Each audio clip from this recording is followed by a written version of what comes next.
Wild things are. The night Max wore his wolf suit and made himself mischief of one kind and another. His mother called him Wild Thing, and Max said, "I'll eat you up."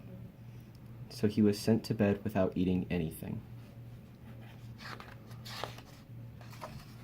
That very night in Max's room, a forest grew.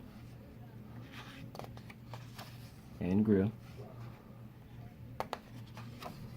And grew until his ceiling hung with vines, and the walls became the world around him.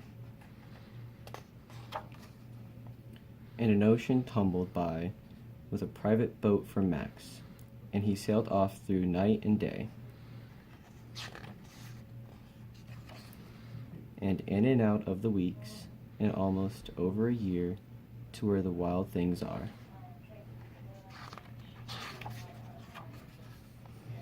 And when he came to the place where the wild things are, they roared their terrible roars, and gnashed their terrible teeth, and rolled their terrible eyes, and showed their terrible claws.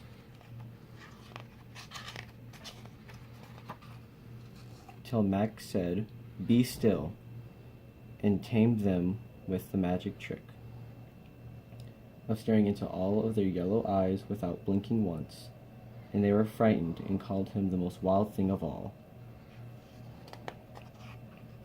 and made him king of all the wild things. "And now," cried Max, "let the wild rumpus start."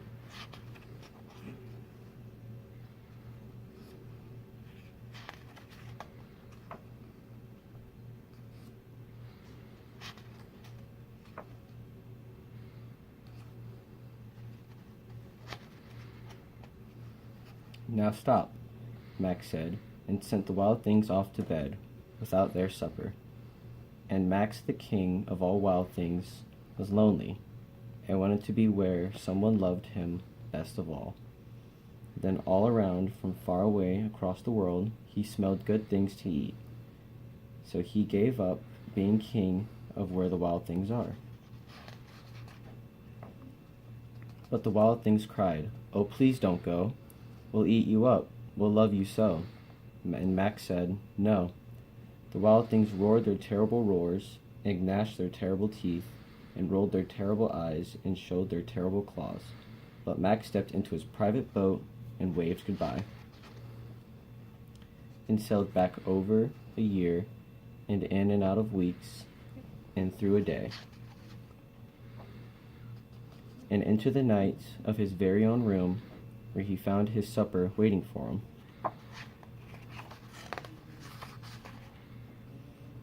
And it was still hot.